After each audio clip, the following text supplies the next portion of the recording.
अस्सलाम वालेकुम व्यूअर्स, मैं हूँ Sitara Nayab and welcome to my channel mother's guide. जैसे कि आप जानते हैं कि ये चैनल हमने मदर्स के लिए बनाया है, चाहे वो भी मदर्स बनने जा रही हों या मदर बन चुकी हों। तो हमने ये एक सिलसिला स्टार्ट किया है जिसमें हम मंथ वाइज बच्चे की ग्रोथ के बारे में डिस्कस करते हैं कि वो क्या क्या स्किल्स सीख पाता है और उससे क्या क्या चीज़ें उसमें चेंजेस आते हैं। तो let's start our topic 6 months baby what can do, यानी 6 माह का बच्चा क्या कुछ कर सकता है। तो इसके लिए हमें ये जानने की ज़रूरत है कि अब आप उस सफ़र के मिड में पहुंच चुकी हैं जो उसके फर्स्ट ईयर की तरफ जाता है, यानी कि बच्चे के फर्स्ट ईयर तक पहुंचने के लिए आपने हाफ डिस्टेंस तय कर लिया है। Double weight from its birth, यानी कि बच्चे का वजन तकरीबन उस वजन से दोगुना हो चुका होता है जितना उसका बर्थ के टाइम होता है। तो अगर आपके बच्चे का वजन 3 किलो था तो अब वो तकरीबन 6 किलो का हो गया होगा।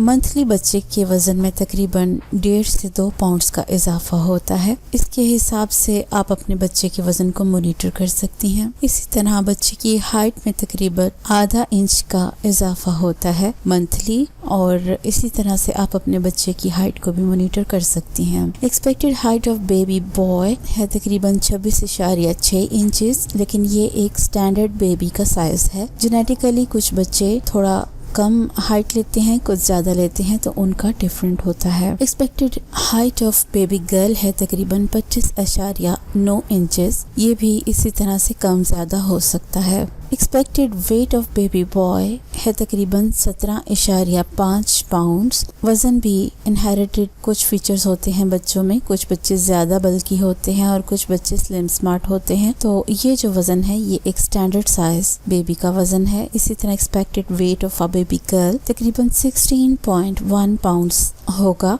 इससे मामूली सा कम ज़्यादा हो सकता है। बच्चा इस मंथ में दूध पीता है, अगर वो माँ का दूध पीता है तो इट्स ओके, अगर फार्मूला मिल्क पीता है तो भी ठीक है, लेकिन आई रेकमेंड कि अगर वो माँ का दूध नहीं पीता तो उसे गाय का दूध दीजिए। इसमें अ पिंच ऑफ सौंफ या फनल सीड्स डाल सकते हैं आप। सॉलिड फूड का इंट्रोडक्शन करवाएं उसको, छोटी छोटी चीज़ें या ऐसी चीज़ें जो जल्दी प्रेस हो सकती हैं उससे, वो उसको देना शुरू कीजिए। सब्जियां और फल की शुरुआत करवाइए, जैसे बनाना वगैरह, और सब्जियों को आप बॉईल करके भी दे सकती हैं। आयरन फोर्टिफाइड सिरिलैक, यानी कि आयरन वाला सिरिलैक बच्चे को दीजिए। इसमें आयरन मौजूद होता है जो प्रोटीन बनाने के काम आता है, और प्रोटीन बच्चे की ग्रोथ के लिए बहुत ज़रूरी होती है। इस स्टेज में बच्चा कम्युनिकेट कर सकता है, यानी कि दूसरों के साथ रब्ता कर सकता है। आप इस वीडियो में देखिए कि बच्चे के साथ हैंड शेक किया जा रहा है और बच्चा इस पर रिस्पॉन्स करता है। इसका मतलब ये है कि बच्चा समझता है कि उसको बुलाया जा रहा है या उसकी तरफ तवज्जो दी जा रही है। जितनी दफ़ा उसकी मदर उसको हैंडशेक के लिए कॉल करती है वो हैंडशेक करता है। और अगर आपने स्टेज पे बच्चे को ये प्रैक्टिस नहीं करवाई तो आप करवा सकती हैं, क्योंकि फिर जब बच्चा बड़ा हो जाता है फिर ऐसी चीज़ें नहीं सीख पाता। सिट अप विदाउट सपोर्ट, यानी कि बगैर सहारे के बच्चा 10 से 15 मिनट तक अब बैठ सकता है। पिछले वीडियो में मैंने आपको बताया था कि वो 2 से 3 मिनट तक बैठ सकता है, लेकिन अब ये ड्यूरेशन बढ़ गई है, वो तकरीबन 10 से 15 मिनट तक बासानी बैठ सकता है। Roll from back to stomach and vice versa, यानी कि लुढ़क कर करवट बदलना, यानी कि अगर वो सीधा लेटा है तो उल्टा हो सकता है, और अगर उल्टा लेटा है तो सीधा हो सकता है। बेबीज कैन प्रोपेल, यानी कि अपने हाथ पांव मार के आगे पीछे मूव कर सकते हैं बच्चे। तो ये भी एक नई चीज़ है जो बच्चा स्टेज पे कर सकता है। और इसी तरह हाथ पांव मारते मारते कुछ बच्चे क्रीप करना शुरू कर देते हैं, यानी कि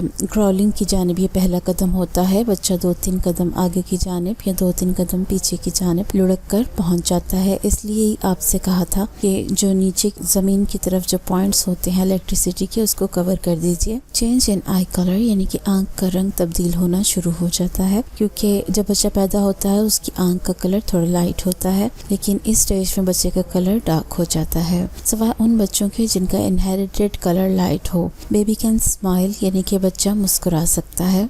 बच्चे को आप आवाज़ दें या उससे खेलिए तो वो आपको रिस्पॉन्स में हंस के भी दिखाएगा, आपके साथ अपने अटैचमेंट को शो करेगा।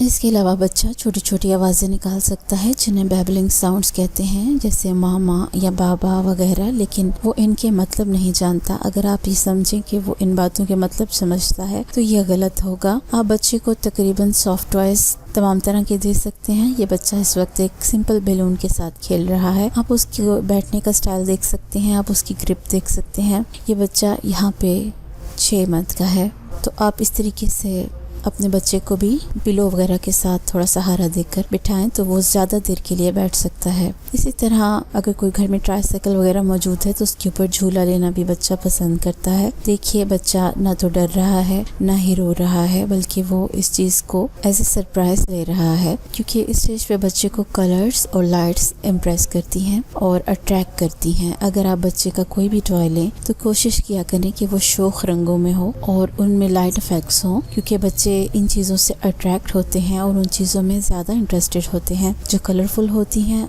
या जिनमें कलरफुल लाइट्स यूज़ हुई होती हैं। इसके अलावा बच्चा स्टेज के ऊपर चीज़ें पकड़ता है और इसमें उसकी ग्रिप काफ़ी स्ट्रॉन्ग हो जाती है। आप इस वीडियो में देख सकते हैं कि बच्चा एक टिश्यू के डब्बे के साथ खेल रहा है और उसको अपनी तरफ खींचता है। उसकी फैमिली मेंबर उसको जान के थोड़ा दूर रख देते हैं तो बच्चा वेट करता है और रिस्पॉन्स करता है कि उसको वापस उसका टॉय दिया जाए। आप देख सकते हैं बच्चे ने लर्निंग स्टार्ट कर दी है और वो अपना खिलौना वापस मांग रहा है और उसको टटोल के उसका मुआयना करना चाहता है। ये बच्चे की एक्टिविटीज शो करती हैं कि बच्चा अपने दिमाग से काम ले रहा है और वो एक हेल्दी बेबी है। तो अगर आपका बच्चा भी इस तरह टॉयज के साथ खेलता है और उनको होल्ड करता है तो ये एक अच्छी अलामत है। और 6 मंथ के बेबी के लिए ये तमाम चीज़ें रेकमेंडेड होती हैं कि उनको ऐसे छोटे छोटे टास्क दिए जाएं कि वो उनके साथ कोप अप करना सीखें। बच्चा स्टेज के ऊपर कोशिश करता है कि जो भी चीज़ पकड़े उसको अपने मुंह की तरफ ले जाए।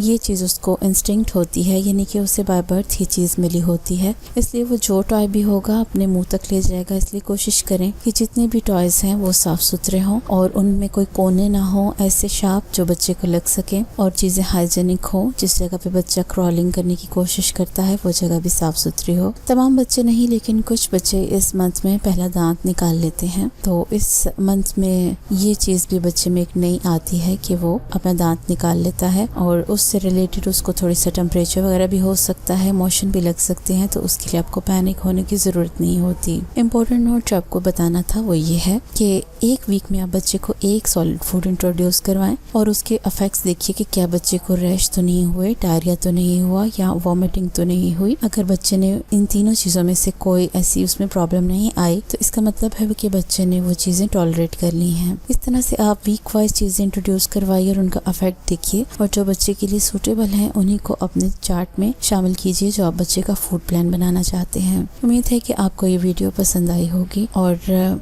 अगर आपको हमारी वीडियो पसंद आती है तो हमें कमेंट के ज़रिए बताया कीजिए, और अगर आपको उसमें कोई कमी महसूस होती है तो आप हमें कमेंट के ज़रिए अपनी फीडबैक दे सकते हैं। और इसी तरह अगर किसी खास टॉपिक के ऊपर आपको वीडियो चाहिए तो भी आप हमें कमेंट कर सकते हैं। और हमारे चैनल को आपने सब्सक्राइब नहीं किया तो सब्सक्राइब कीजिए और बेल बटन आइकन को भी प्रेस कीजिए ताकि आने वाली वीडियोस के नोटिफिकेशंस आपको मौसूल हो जाएं और आपसे कोई भी वीडियो स्किप ना हो। नई वीडियो आने तक अपना बहुत सा ख्याल रखिए। अल्लाह हाफ़िज़।